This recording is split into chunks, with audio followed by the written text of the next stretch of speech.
I don't know if anybody's ever heard of trap shooting, but it is a sporting event where this little clay disc is shot out of a machine and you have to shoot it out of the sky with a gun.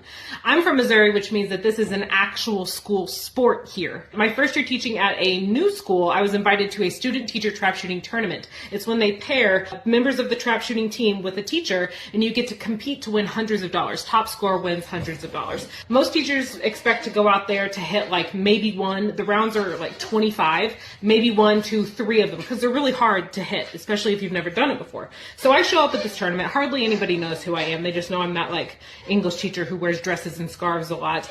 And I don't tell them that I actually did trap shooting in high school and that I was a nationally ranked trap shooter in high school. I didn't tell anyone because I was nervous that if I told somebody that this was like a hobby of mine for years, that they would have high expectations of me, and I hadn't done it for like 10 years, and I just did not want that pressure. So I didn't tell anyone. So I started knocking them out of the sky like riding a bike, and they're like, who is this Shakespeare talking dress wearing lady just like sharpshooting over here? Fast forward to the next year, and this little kid who I've never seen before in my life shows up at my door. He's a freshman that year. He goes, Miss P, I want you to be my trap shooting partner at the tournament. And I'm like, it's August. The tournament is in May. He's like, yes. I'm like, are you in my class? He's like, no. I'm like, okay, well, we can be partners, I guess. So we are partners, and we win that next year.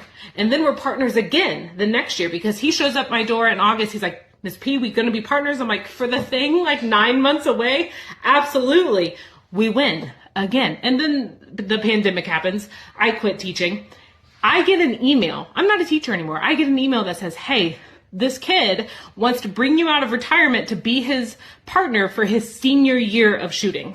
I'm like, okay, this kid must really want to win. That has to be the reason he found me in the first place. He heard I was good. He's a winner. He's got the winner's mindset. He wants to win that moolah. Okay. I'm like, I'll be there. We don't win that year. We get second place. It's fine. So I'm asking him because it's his senior year. And I say, so if you weren't even at the high school the year before, how did you hear that I was a good shooter to come ask me to be your partner? He goes, what are you talking about? Why did you come ask me? I'd never even met you before. He goes, yes, we've met. I'm like, what?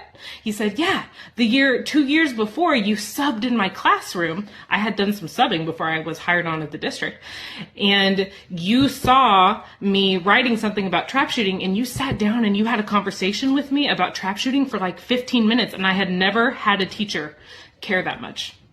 And that's why I showed up at your door. I found who you were. I found your name. I found your door, and I asked you to be my partner. I had no idea you were good at trap shooting. That was just luck.